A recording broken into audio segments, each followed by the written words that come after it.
Hello, BookTube. I have a bombardment of books to bombard you with. I do this without apology. I have been informed via email and text messages by many, many of you what I already hoped was true, which is that you come to this channel to be bombarded by books. So it's up to you to safeguard your TBRs, not me. It's my job to try to destroy your TBRs. So I've got a bunch of new arrivals here. I was going to stick to my stereotypical 6, but it's a new year. New year, new you. So I've got a bunch to show you, and we'll just go through them all willy-nilly and see what we make of them. And the first one is by an author that I strongly recommend. I want to make sure I get the title of the book that I recommend correct. And of course, this thing does not give the titles. Ugh, wouldn't you know? All right, well, it doesn't matter. See, the publicity sheet gives 2 books that are not the ones I'm thinking of. But that's all right, because I've read a few books by this author, and I really like him. This is Sam Wasson. He has a very winning author photo. And this is his new book, The Big Goodbye, Chinatown and the Last Years of Hollywood. And I groaned a little at the subject matter because I think Chinatown, and especially Jack Nicholson in Chinatown, is just grotesquely overrated. Oh my God, just grotesquely so. There's just it's just become this touchstone for, yeah, man, that's real. That was when things were real. It's total movie bro heresy. Total movie bro heresy to say it, and yet The Sound of Music is a much, much, much better movie than Chinatown, starring Jack Nicholson with the bandages over his nose, and the how many lepers have fingers and whatnot. But this book is going to be a full-on celebration of that. So let me see here. The author is the New York Times best-selling author of 6 critically acclaimed books on show business. And in this book, I'm just not getting a list of the book that he wrote that I really like. I believe it was called Improv Nation. I'm terrible with that sort of thing, with details like that, but I really liked it. Improv Nation was really, really good. That was, I think, his last book before this one. In this intoxicating and revelatory new book, the author turns his gaze toward the making of Chinatown, one of the greatest American movies of all time. With its notorious twist ending and iconic closing line of dialogue, this modern masterpiece is the holy grail of 1970s cinema. Both indefatigably researched and told with a born storyteller's verve. Now that part is pub sheet and reviewer boilerplate, but it's nevertheless true with this author. He's really terrific at narrative history. The Big Goodbye follows the trials and triumphs of 4 of the most influential men in the history of Hollywood. Here is Jack Nicholson at the height of his powers. That height was never very high. That also is movie bro heresy, nevertheless. As compelling a movie star as there has ever been.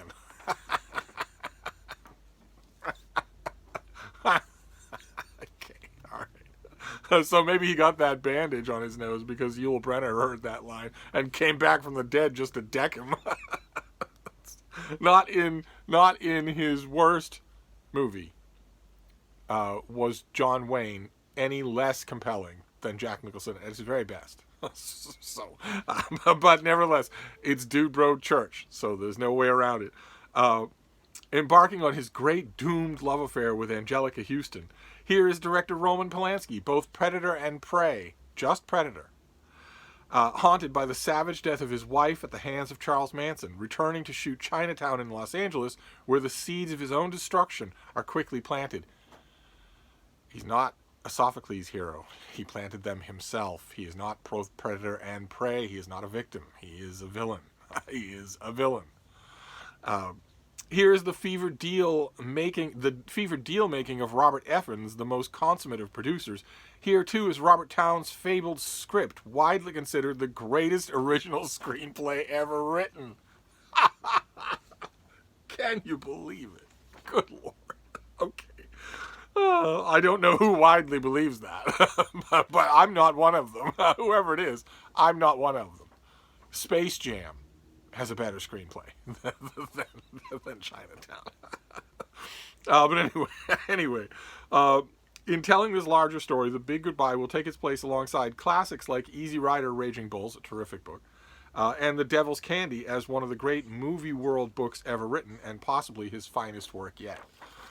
So, no matter where you stand on the subject, I know that I have issued complete heresy. You're not allowed to dislike Chinatown, and you're especially not allowed to say that Jack Nicholson is at best a C-rate actor who has just been trading on this weird kind of resonance with a certain kind of machismo for his entire career. You're not allowed to say any of that, so that's okay. So I'll just say it and then I'll move on. So this comes out in early February. Those of you who are film buffs, there are quite a few of you who are film buffs. You're going to want this book, obviously. Then this next one, I guess, would also fall under the heading of film buffs, although a little bit more diffusedly. It's a lovely thing in terms of physical production from other press. Okay, and I have an actual Talmud along with this. It's like 100 pages of material going along with this. This comes out at the end of January, so basically early February as well. This is Donna Rifkin's book, The Sun and Her Stars, Salka Viertel and Hitler's Exiles in the Golden Age of Hollywood, where Viertel is the sun, and the stars are all of those exiles who constantly went to her palatial home. And this has blurbs like you wouldn't believe. Look at all this stuff. All right, let's see if we can dig in here and find something about the book. Would be nice. Something about the book would be nice.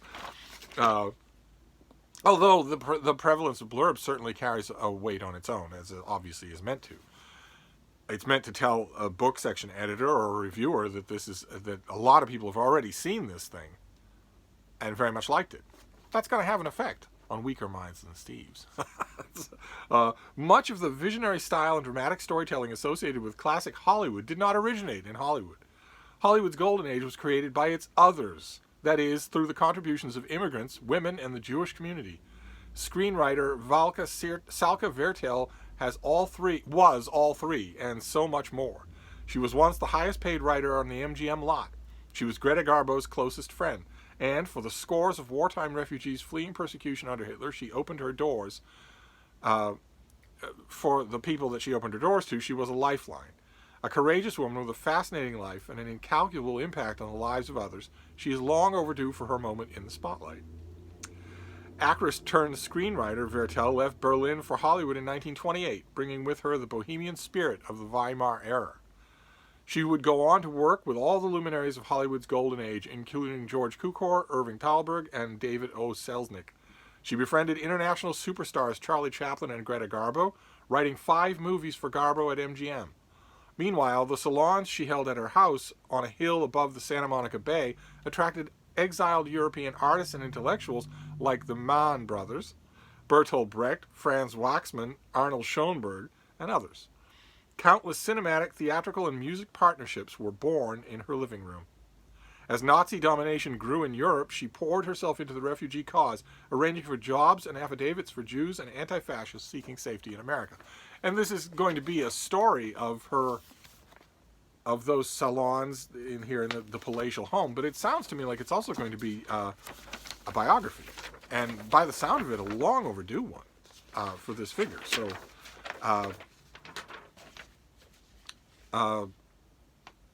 so I'm on board. I'm trying to find out. Look at all this stuff. Good Lord. This comes out. Okay, I don't need any of this. What? Okay, I said this comes out in late January. All right, so The Sun and Her Stars. So another golden age of Hollywood thing for those of you to keep an eye out on the new release tables of your bookstore. Then we have some science fiction, perhaps trying to fly under the colors of genre fiction. Sometimes writers do that. Sometimes their agents will suggest it, even though their book is clearly science fiction. I'm not really sure why that is. Certainly not in terms of the financial opportunism that usually goes hand in hand with being a writer in the first place. Since all of the top grossing movies of all time have been science fiction except for one, all of the Hollywood box office sensations in any given Hollywood year are science fiction. Everything that's greenlit these days is science fiction. And things that aren't science fiction have a marked tendency to flop. So I'm not sure why you wouldn't embrace that. But one way or another, it's science fiction, whether it calls itself that or not. This is by Andrew Hunter Murray. I can't remember if this is his debut. This is, in fact, his debut, yes. This is The Last Day.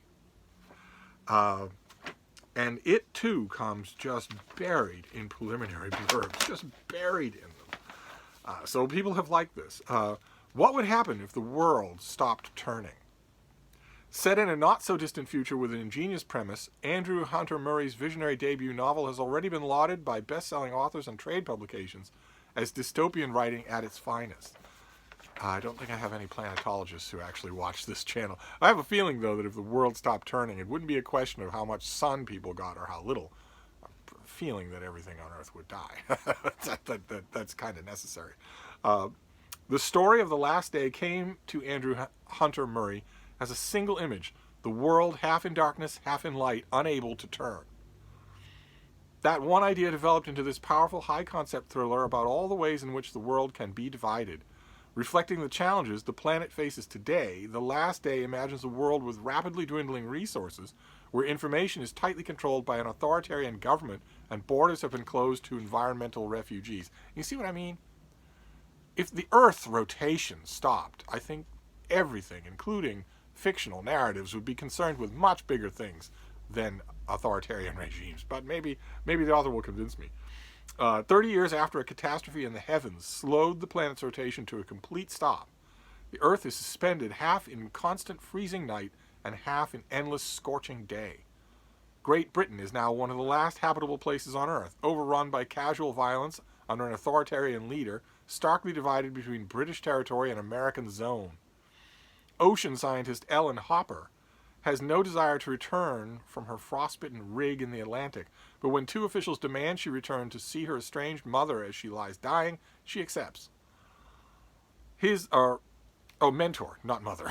Sorry, mentor. His last words set her on a course to uncover a secret that threatens not only the nation's future, but the future of life itself.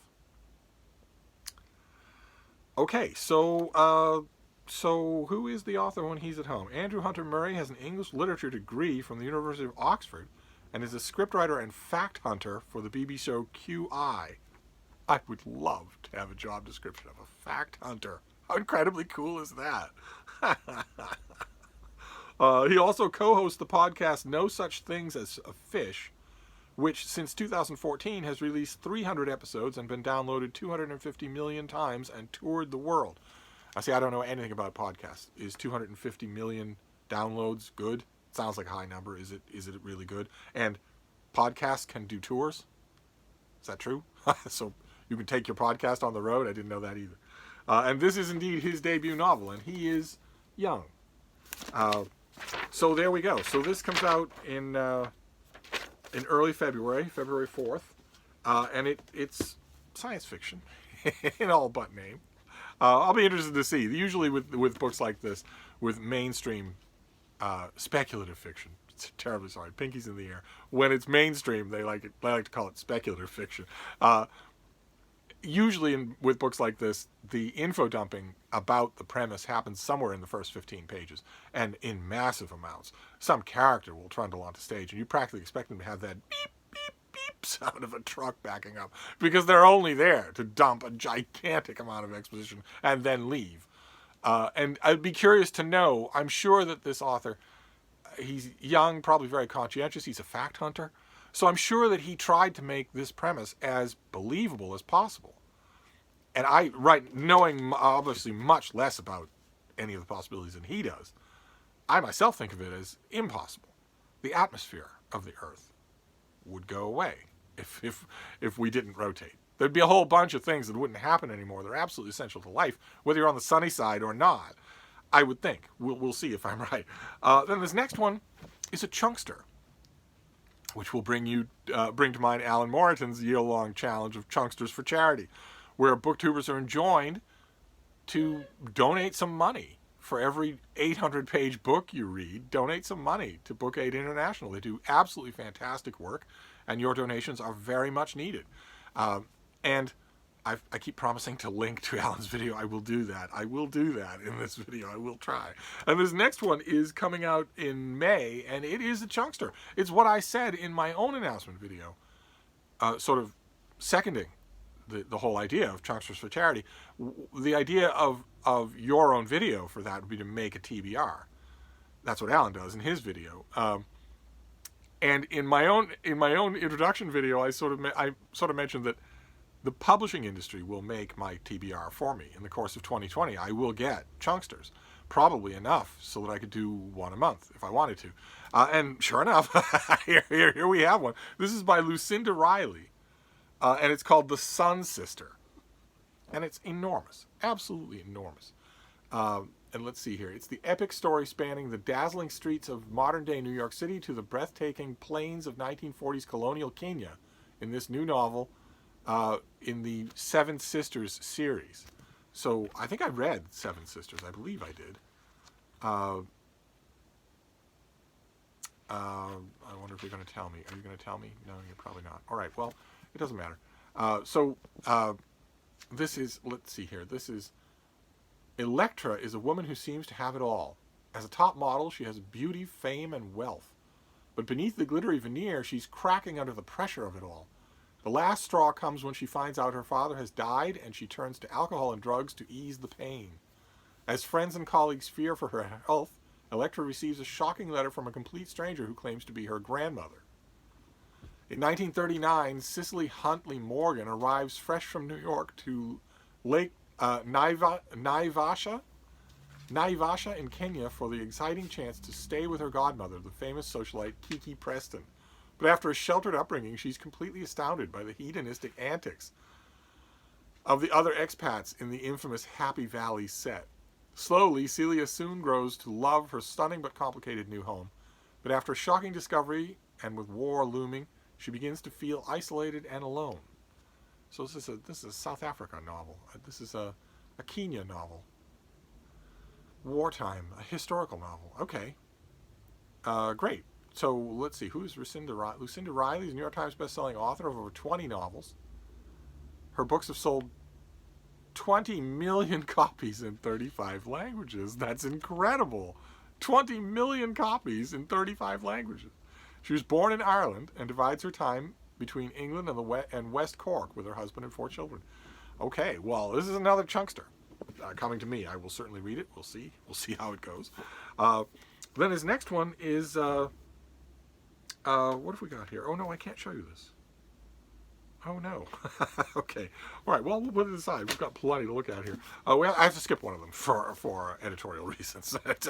Sorry about that. But you didn't see it, so you don't. I didn't promise a number, so we'll just move straight on to the next one. Now, this next one is a bit of detective work on my part. It's a bit of sleuthing. I am trying to solve a conundrum. And this book is going to help me do it. Because last year there was a YA novel, a YA gay boys meet cute novel called Maybe It's Us, that was by Adam Silvera and Becky Albertalli, 2 best-selling YA novelists on their own.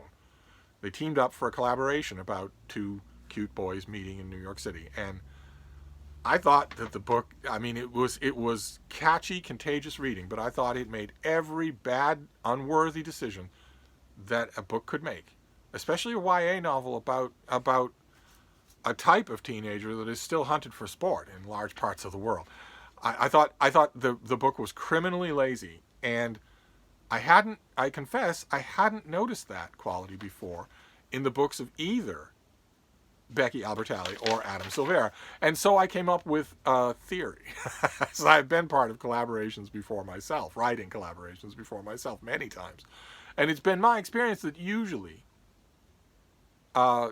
collaborations bring out the best in each other. You're worried about looking bad in front of your partner. You're worried about getting that horrible feeling that your writing partner thinks you are bringing the side down. So you up your game. It's much like if you're in doubles in tennis and your partner is better than you are. You work extra hard. That has usually been my experience with collaborations.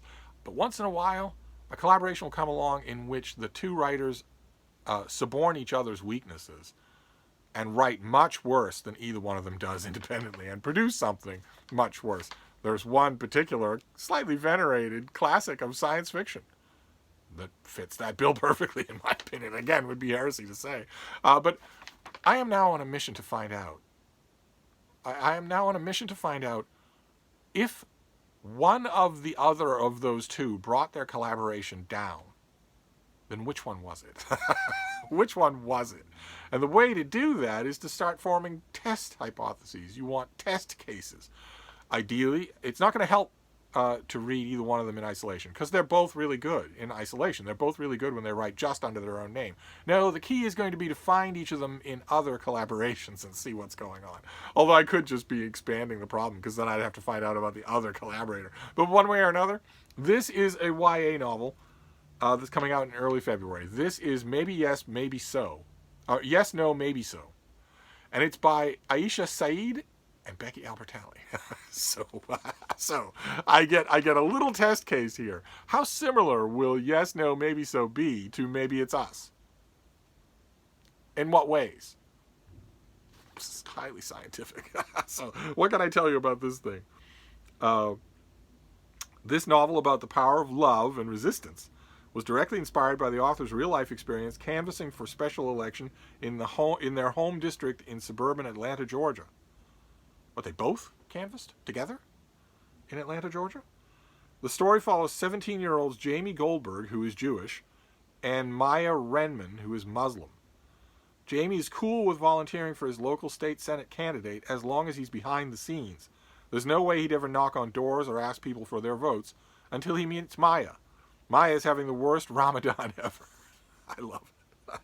Her summer trip is canceled, her best friend is too busy to hang out, and now her parents are separating. Why her mother thinks the solution to her problems is political canvassing with some awkward dude she hardly knows is beyond her. Going door to door isn't exactly glamorous, but maybe it's not the worst thing in the world. After all, the polls are getting closer. And so are Maya and Jamie. Oh. Mastering local activism is one thing. Navigating the cross-cultural crush of the century is another thing entirely. Now, every bit of that summary brings a huge smile to my face. That sounds like a YA novel that I'm going to dive into and just love. Until I remember that her collaboration with Adam Silvera's description, the description of that book, had me feeling the same thing. Wanting to dive right in. Oh my God, the stars are against these two goofy boys. Will they make it? And my expectations were brutally upended. So will that happen here as well?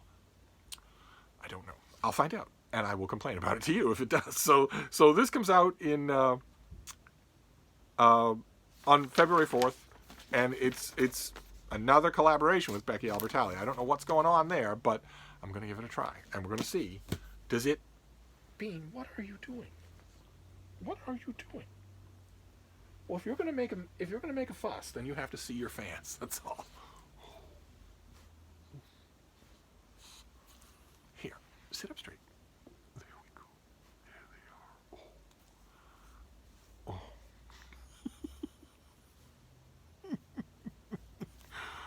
There you go. All right, let's forge on. We have plenty of other stuff to do. Let's see here. Okay, this next one is from Europa Editions, the great folks at Europa Editions. It comes out in April, I believe. Yes, it comes out in April. And it is the latest in what I notice trends.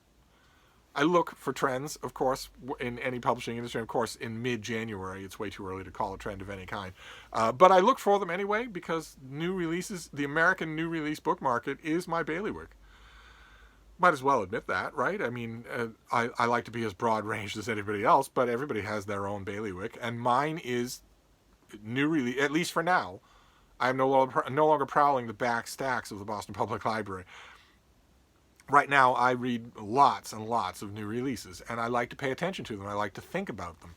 And I like to look for patterns. I like to look for, is the year going to be particularly heavy on biographies or historical fiction or whatever? And I'm noticing, at least in this early part of January, that one thing that seems to be, either I'm getting more of it or there's just more of it to get, is works in translation, which is terrific.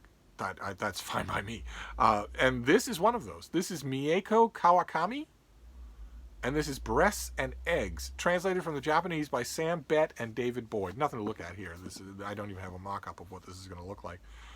But this is Kawakami, who arrived on the cultural scene first as a musician and then as a poet and popular blogger, is now one of Japan's most important and best-selling literary voices. I know nothing about this author.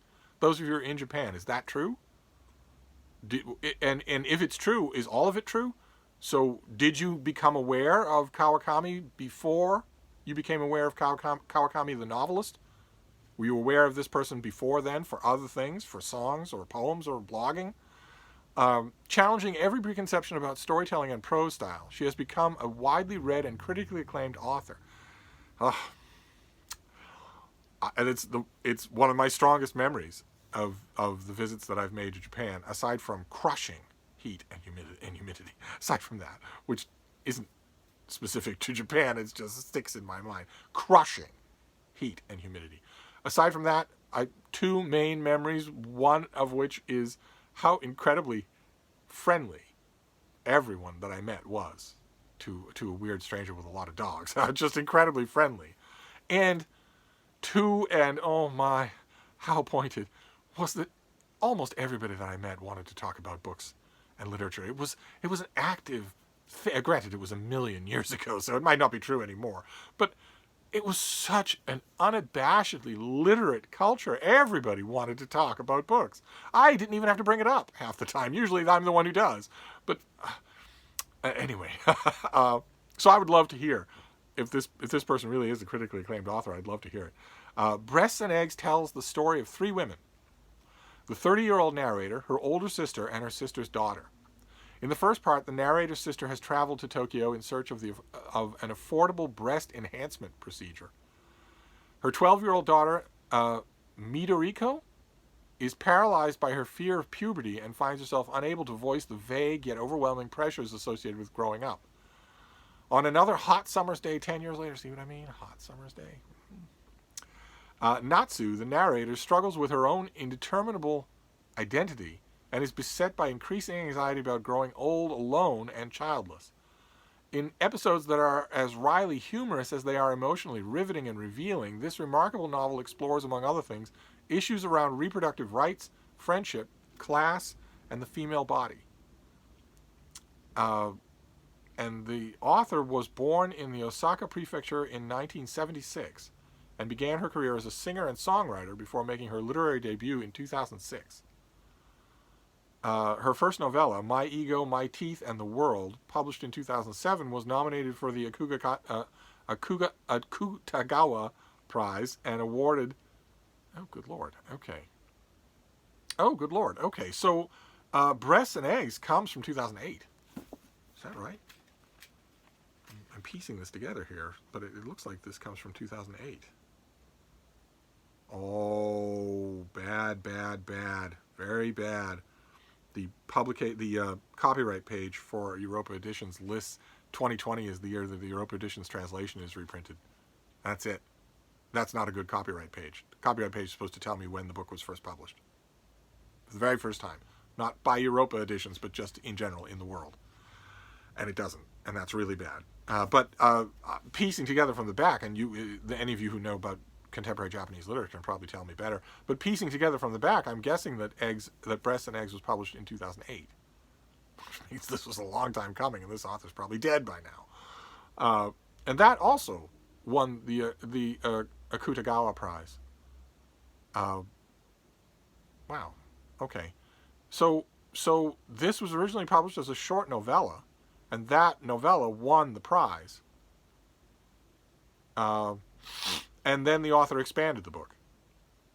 And this, Breasts and Eggs, is her first book to be published in English. So I'm fascinated, and I can't wait. I need to know more about the author, though. Boy, oh boy. Anyway, I will find out. Then this next one, can't imagine what attracted me to it. This is a paperback original that comes out, I believe, in early February. No, it's out already. This is by Annie England Noblin, and it's called The St. Francis Society for Wayward Pets. It's about a woman who inherits a house and goes to a quirky town. let's see here. When this novel begins, everything is going wrong for Maeve Stevens. She's been laid off, publicly humiliated by her now ex-boyfriend, and mugged all on the same day.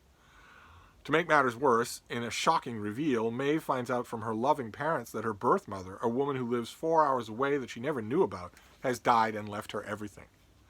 At first, she plans to visit just a short visit to Timber Creek, a tiny town just north of Seattle, just long enough to cross some T's and dot some I's, but as she enters her birth mother's home, the idea of staying becomes less difficult than she'd imagined. She arrives to the sight of a cheerful bulldog abandoned on the front porch, a reclusive but tempting author living next door, and a set of ready-made friends at the St. Francis Society for Wayward Pets. So it's going to be, fish out of water outsider finds quirky home and settles into... and this author has a thing for...